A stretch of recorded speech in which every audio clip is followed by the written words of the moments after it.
The Boss Man. Boss Man here, and this week's topic, we are going to talk about criticism, or should I put it as Zelda criticism and why it's actually a sign of love.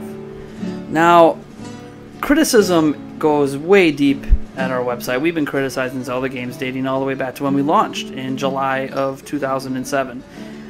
Before I was even here, I joined the site a year later. And since then, the criticism, you could argue, has gotten worse or gotten better, depending on your personal feelings for all the various Zelda games. But I think what happens is criticism gets confused with the term that I like to call haterism. This would be like somebody who says they will not play the Wind Waker because the graphics, or in this case the aesthetics of the game, remind them that this game's for children.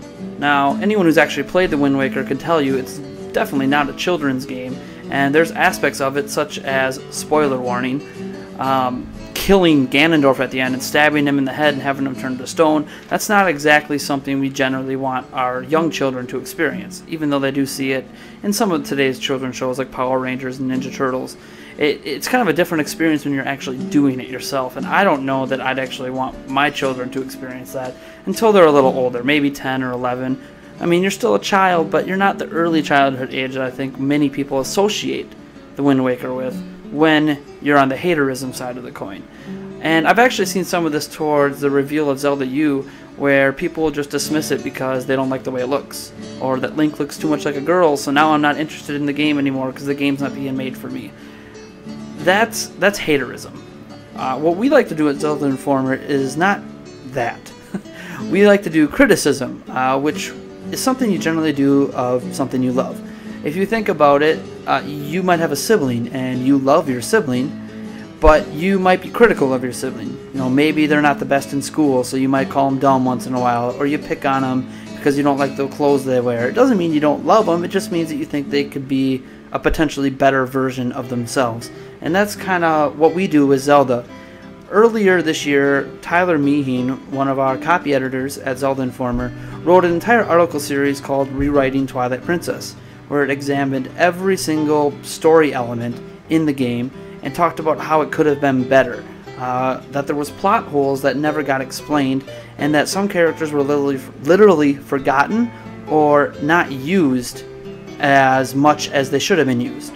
Now, a lot of people said he just doesn't like Twilight Princess. He's hating the game, that Zelda Informer hates the game. He doesn't. He started out every single editorial talking about how much he liked the game, how it was one of his favorite games in the series. And because of that, he wanted it to be the best version of itself. Now, obviously, when we criticize something like the story, we can't change it. The game already exists. It's already come out. There really isn't a whole lot we can do about it. But in criticizing it and bringing it to the forefront, it might help Nintendo or anybody on the development team that might catch wind of it see the mistakes that they've made. Mistakes they might not know otherwise. I know I make a lot of mistakes. I made a lot of mistakes in my last episode of The Boss Man, and until people point it out to me, I'm not really aware that it's happening. And that might be the same case with Nintendo or any game designer. There might be flaws in a game, but if everyone's just praising it, a good example right now is Bayonetta 2. There's a lot of praise going out for it. How are they going to be able to top that with the third one if they're not even aware there might be issues with the previous edition?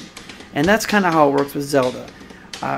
I might criticize Ocarina of Time a lot. For those who aren't aware, Ocarina of Time, one of the most popular games in the series, ranks really low on my favorite Zelda game list. But it's not because I think it's a bad game.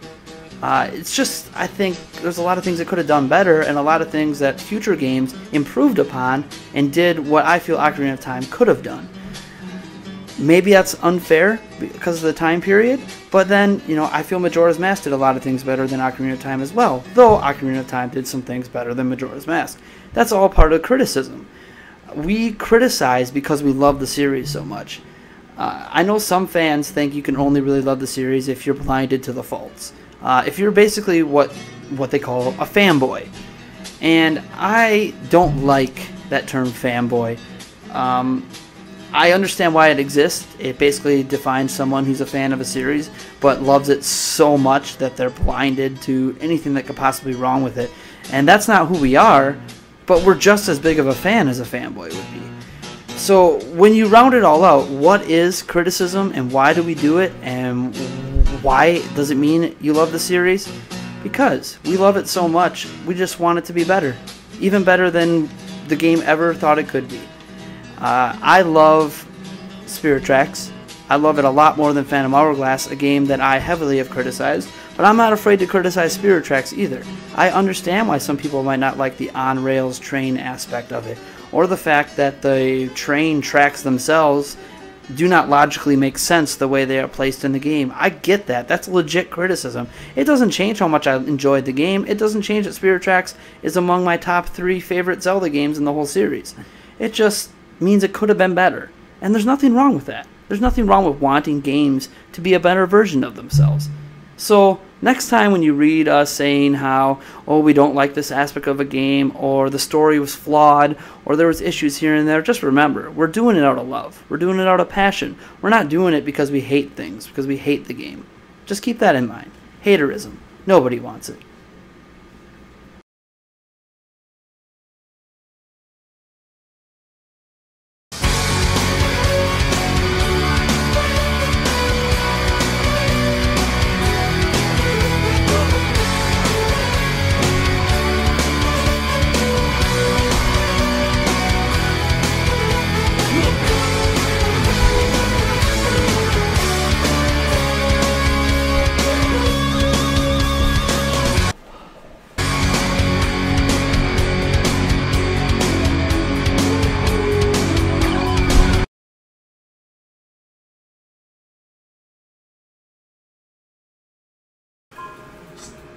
That's so hard to do. And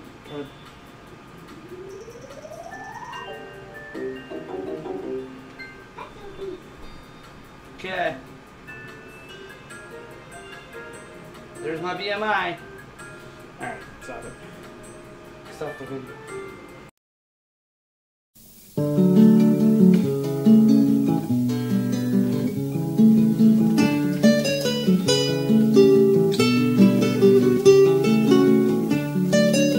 Alright, I just wanted to chime in after my very disappointing weigh-in and say that congratulations to Stacko. He called me out for saying, basically, at 3:36 in the last episode. So, good job, man. Hit me up with a private message on ZeldaInformer.com and I will get you your t-shirt. Now the question is, who's going to catch me this time? Or can I actually make it through an episode without saying it? I hope so. Alright, and that'll be it for this week's episode of The Boss Man. You can follow me on Twitter at NateJance, NATJANC. You can also follow Zelda Informer on Twitter at Zelda Informer. Or you could subscribe to our YouTube channel. You know you want to do it. Hit that little subscribe button, that little ZI logo at the top. Hit it. Do it. Or is it up here? I don't know. Somewhere. And obviously give us lots of feedback on what you liked about this episode, what you didn't like, what you think I could do better. Was this a lot better than my kitchen? Alright, I'll see you guys next time. Bye-bye.